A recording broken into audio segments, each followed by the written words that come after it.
World elephant டே, உலக யானைகள் தினம்.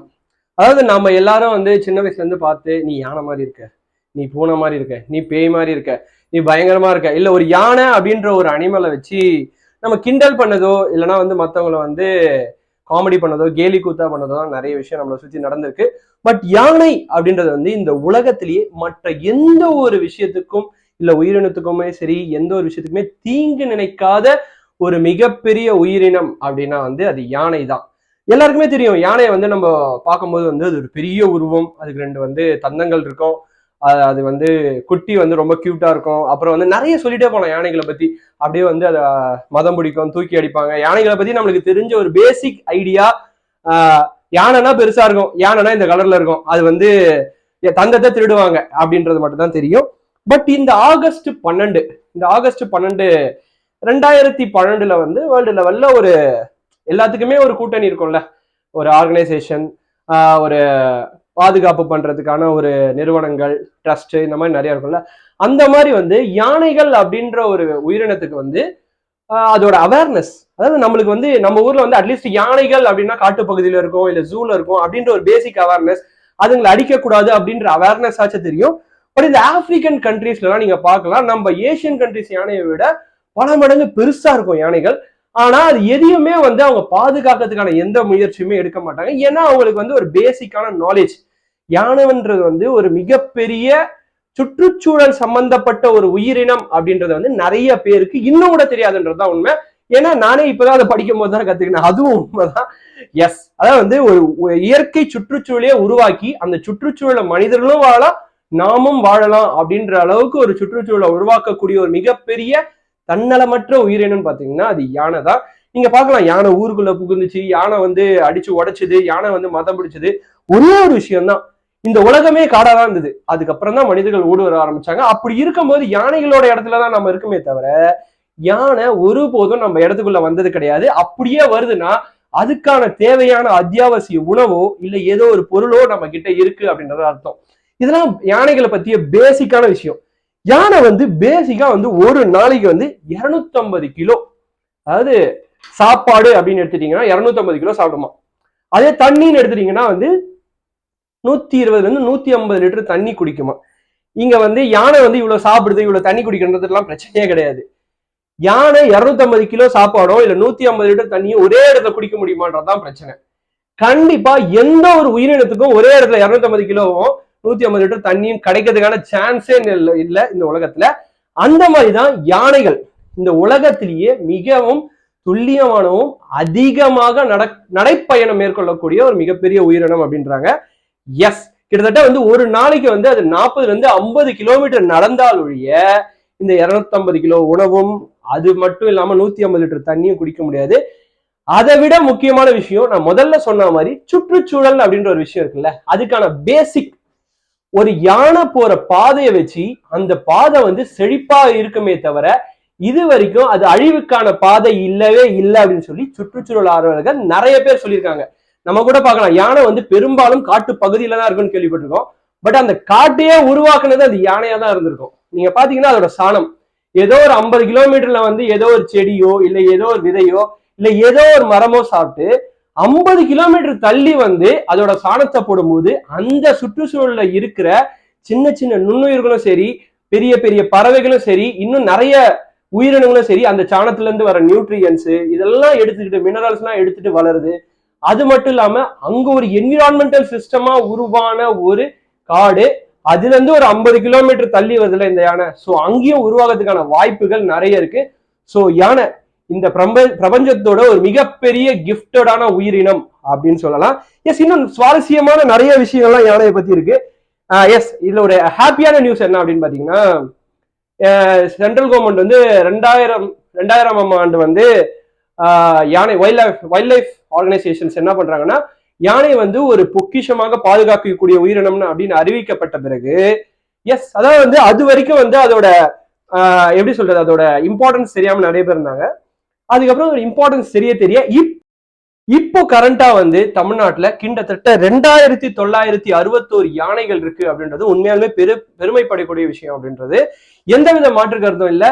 அதாவது ஆனைமலை, அப்புறம் நம்ம எல்லாத்துக்கும் தெரிந்த முதுமலை யானைகள் சரணாலயம், அப்படி இன்னும் வந்து உதகை, இந்த மாதிரி வந்து திருப்பூர், இந்த மாதிரி பல ஏரியால வந்து யானைகளை பற்றிய இம்பார்ட்டன்ஸ் உணர்ந்தவங்க அதை பாதுகாக்க ஆரம்பிச்சிட்டாங்க. அதை தாண்டி தமிழகத்துல 2961 யானைகள் இருக்குன்றது பெருமைப்படக்கூடிய ஒரு விஷயம் அப்படின்றது. எஸ். அடுத்ததான் வந்து இந்த யானைகள் வந்து இப்போ ரீசெண்டா வந்து நிறைய ரிசர்ச் எல்லாம் பண்ணுவாங்களா, அந்த மாதிரி வந்து ஒரு ரிசர்ச் எல்லாம் பண்ணியிருக்காங்க.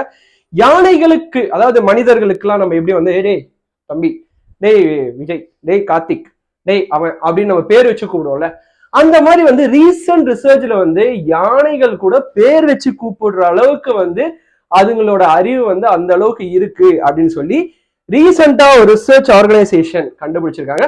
அதாவது யானைகள் எடுத்துட்டா வந்து நான் ஃபர்ஸ்டே சொன்ன மாதிரி வந்து பெருசா இருக்கும், அப்புறம் வந்து தந்தங்கள் இருக்கும். அதெல்லாம் தாண்டி இந்த உலகத்திலேயே யானைகள் அப்படின்னு எடுத்துட்டாலே ரெண்டே வகை தான். ஒன்னு ஏசியன் எலிஃபென்ட்ஸ், இன்னொன்னு ஆப்பிரிக்கன் எலிஃபென்ட்ஸ்.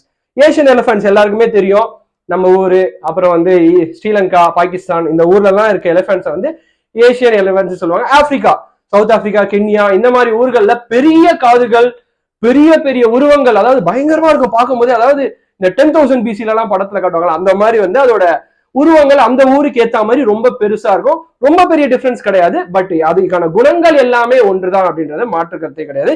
எஸ். அந்த மாதிரி வந்து கென்யால நடந்த ரிசர்ச் 1986 இருந்து 2022 வரைக்கும் நடந்த ஒரு மிகப்பெரிய ரிசர்ச்ல வந்து யானைகள் தங்களுக்கு தேவையான பெயர்ல வந்து ஒருத்தவங்களை கூப்பிடுமா. அதாவது அந்த பேர் எப்படி இருக்கும் அப்படின்னு பாத்தீங்கன்னா, அது ஒரு ஃப்ரீக்வன்சி, ஒரு அலைவரிசை. அது எழுப்புற பிளிரும் சவுண்ட் இருக்குல்ல, அந்த சவுண்ட்ல வந்து அதுக்கு தேவையான வகையில அவங்கள வந்து ஒரு பேரை வச்சு கூப்பிடுமா. அந்த பேரை ஆப்போசிட்ல இருக்க யானையை அண்டர்ஸ்டாண்ட் பண்ணிக்குமா. இப்படிதான் பேரு. சப்போஸ் அந்த பேர் இல்லாத ஒரு யானையை வந்து அது போய் கூப்பிடுதுன்னா அந்த யானை இதை மதிக்கவே மதிக்காதா. இது எல்லாருக்கும் தெரிஞ்ச விஷயம். இதை எப்படி இந்த ரிசர்ச் கண்டுபிடிக்கிறாங்க ஆர்கனைசேஷன் அப்படின்னு பாத்தீங்கன்னா, சிம்பிள்.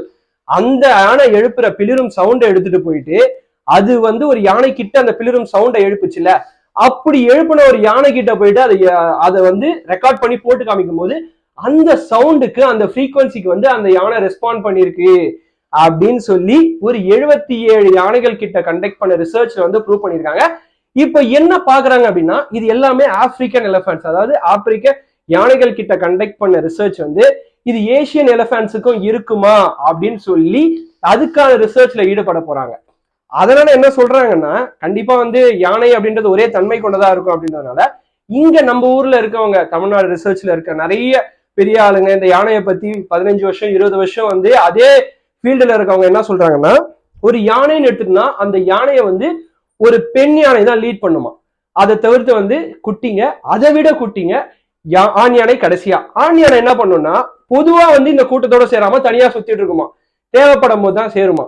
சோ வந்து இந்த பெண் யானை அப்படின்றது எந்த அளவுக்கு ஸ்மார்ட்டாவும் பயங்கர ஆக்டிவா இருக்கும்னா, அந்த சுத்து வட்டாரத்துல நம்ம கூட்டத்தை தவிர வேற ஏதாவது கூட்டம் இருக்கா, இல்ல வந்து வேற யானை உள்ள ஊடுருவி இருக்கா அப்படின்றது வந்து அந்த பிளிர்ற ஃப்ரீக்வன்சியை வச்சே கண்டுபிடிக்குமா. அந்த அளவுக்கு அறிவுமிக்க ஒரு ஜீவராசிகள் தான் யானைகள். சோ வந்து நீங்க ஆப்பிரிக்கன் எலிஃபென்ட்ஸுக்கு கண்டக்ட் பண்ணாலும் சரி இந்த ரிசர்ச்சை, இல்லைன்னா ஏசியன் எலிஃபென்ட்ஸுக்கு வந்து ரிசர்ச்சை கண்டக்ட் பண்ணாலும் சரி, கண்டிப்பா அது வந்து அவங்க யானைக்கு தேவையான ஒரு ஃப்ரீக்வன்சில ஏதோ ஒரு பேர்ல கூப்பிடும் அப்படின்றத கண்டிப்பா நடக்கும். அந்த ரிசர்ச் வந்து சக்சஸ் ஆகும் அப்படின்ற மாதிரி சொல்லியிருக்காங்க.